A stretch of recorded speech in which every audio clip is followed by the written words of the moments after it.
என் பாசமிகு அண்ணாமலைஜி அவர்களுக்கு வணக்கம் பல. காந்தியவாதி செங்கோட்டை. நேற்று நான் ஒரு தங்கும் விடுதி வைத்திருக்கிறேன். அதில் சில நண்பர்கள் வி ஆர் த லீடர்ஸ்ங்கிற அமைப்பில் முக்கிய பங்கு இந்த பகுதியில் ஆற்றி வருகிறார்கள் சொன்னாங்க. அப்போ எனக்கு ஒரு சின்ன சந்தோஷம். உங்களுக்கு முன்னால் 1-2 வீடியோ உங்களுக்கு போட்டு விட்ருக்கேன். அதெல்லாம் உங்களுக்கு ரீச் ஆகிருக்கா, நீங்கள் பார்த்தீங்களானே எனக்கு தெரியாது. ஏன்னா அந்த அளவுக்கு நீங்கள் பிஸி ஷெடியூலுங்கிறது எனக்கு தெரியும். இப்போது உங்கள் நண்பர்கள் தொண்டர்கள் கொஞ்சம் பழக்கம் இருக்கிறதுனால இந்த வீடியோ அவங்களுக்கு ஷேர் பண்ணுறேன். முடிந்த நேரம் இதை நீங்கள் பார்க்கவும். ஏன்னா நான் ஒரு காந்தியவாதிங்கிற நிலையிலேருந்து பேசுகிறேன்.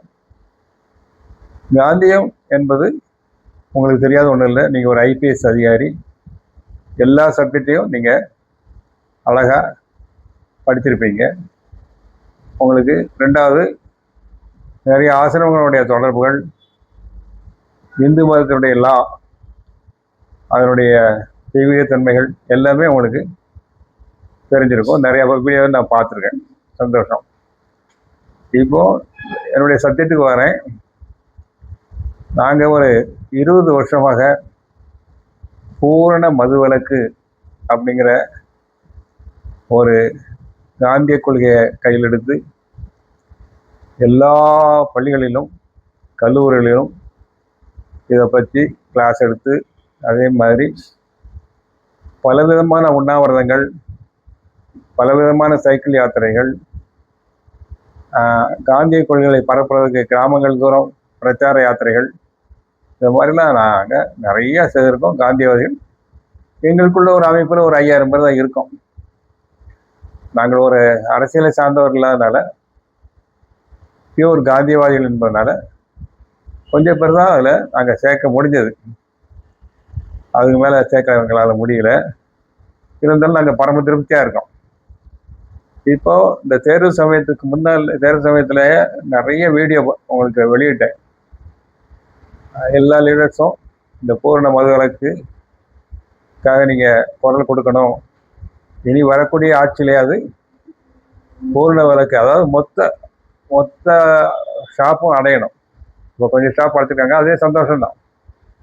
ஆனால் மகாத்மா காந்தி சொல்லுவார், நான் 1 மணி நேரம் எனக்கு சர்வாதிகார பொறுப்பை கொடுத்தால் எந்தவித இழப்பீடும் இல்லாமல் நான் மதுக்கடைகள் அனைத்தையுமே மூடி விடுவேன் அப்படின்னு சொன்னார். அன்னைக்கு மதுக்கடையில் கள்ளுக்கடை, இதெல்லாம் உங்களுக்கு சரித்திரம் அத்துப்படி தெரிஞ்சிருக்கும். வாய்ப்பு இல்லாமல் இல்லை, எல்லாமே நீங்கள் பார்த்துருப்பீங்க. இந்த கொள்கையின் அடிப்படையில் தான் நாங்கள் மதுவிலக்காக கடுமையாக போராடி இருக்கிறோம். பல காந்தியவாதிகளை தொடர்பு கொண்டிருக்கிறோம். பல காந்திய நண்பர்களை நாங்கள் ஒரு நட்புரிமை கொண்டாடி ஒரு மிகப்பெரிய காந்தி இயக்கமாக மாற்றி இன்றளவும் செய்து வருகிறோம். நாங்கள் அரசியலில் சாராதனால ஒரு பெரிய ரீச் அப்படின்னு சொல்லக்கூடியதை இது சில இலக்குகளை எங்களால் எட்ட முடியல. இப்போ இந்த உங்களுடைய வி ஆர் த லீடர்ஸ் ஒரு அற்புதமான பெயர். காந்தி அடிக்கடி சொல்றார், நாம் தொண்டரும் இல்லை, லீடரும் இல்லை, நாம் அனைவரும் சமம், நாம் அனைவரும் ஒற்றுமையாக இருந்து இந்த நாட்டினுடைய நலத்துக்காக மட்டும் பாடுபட வேண்டும், வேறு எதற்காகவும் பாடுபடக்கூடாது அப்படின்னு சொல்லுறாரு. சுதந்திரம் வாங்கி கொடுக்கும் போதே எதிர்கால இந்தியாவையும் அவர் புனரமைக்கிறது ரொம்ப தீவிரமாக இருந்தார். ரொம்ப தீவிரமாக. அவருடைய சிஷ்யர் வினோபாஜி, நீங்கள்லாம் நிறையா படிச்சிருப்பீங்க. வினோபாஜி அவர் ஜெய் ஜெகத்ன்னு சொன்னார். ஜெய் ஹிந்துங்கிறத விட்டு ஜெய் ஜெகத்துனே மேலே ஒரு எலாபரேட் பெரிய வட்டத்தை போட்டு நிறைய பூதான இயக்கங்களை நடத்தி ஒரு சக்ஸஸ்ஃபுல், ஒரு தனி மனிதனாக இருந்து ஒரு சக்ஸஸ்ஃபுல், அதாவது லீடராக இல்லாமே ஒரு மாபெரும் லீடராக ஆனாங்க.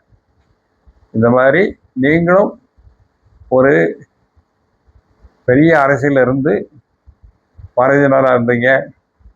அதிலிருந்து இன்றைக்கு பிரிஞ்சாலுமே ஒரு நல்ல, அதாவது இதை எப்படி சொல்லுவாங்கன்னா, சமஸ்கிருதத்தில் சிதப்பிரகஜன் சிதப்பிரகஞ்சன் சிரமமான அறிவை படைத்தவன், அவனுடைய ஆட்சி வேணும்னு சொல்லி காந்தியும் சொல்லுவாரு, ஆச்சாரிய வினோபாவும் சொன்னாங்க. இந்த சிதப்பிரகஞ்சனுடைய ஆட்சி வரணும், அப்பத்தான் இந்தியா பரிபூர்ண சுதந்திரம் பெற்றதாக நம்ம கொள்ளலாம் அப்படின்னு சொல்லுவாங்க. இது அடிக்கொருக்கு நாங்கள் அவர் எழுதுறத கேட்டு தெரிஞ்சு நிறைய மீட்டிங்கள் அட்டன் பண்ணி நிறையா எங்களை அனுபவத்தில் காந்தியத்தை பற்றி தெரிந்து கொண்டோம்.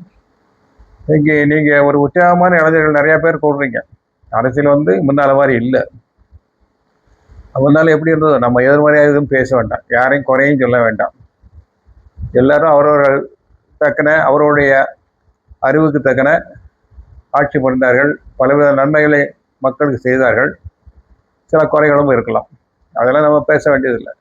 இன்னைக்கு வருங்கால இந்தியாவை எப்படி புனரமைக்கிறது, எப்படி ஒரு வீரியமான ஒரு நவ இந்தியாவை புனரமைக்கிறது அப்படிங்கிறத நம்ம யோசிக்க வேண்டிய நேரம் வந்துருச்சு. உங்களுக்கு உங்களுடைய அமைப்பு மூலமாக, வேர் த லீடர்ஸ் மூலமாக ஒரு தெளிவான அரசியலில் நீங்கள் ஏற்படுத்தணும். எங்கள் நன்றியார்ந்த வாழ்த்துக்கள், நன்றிகள்.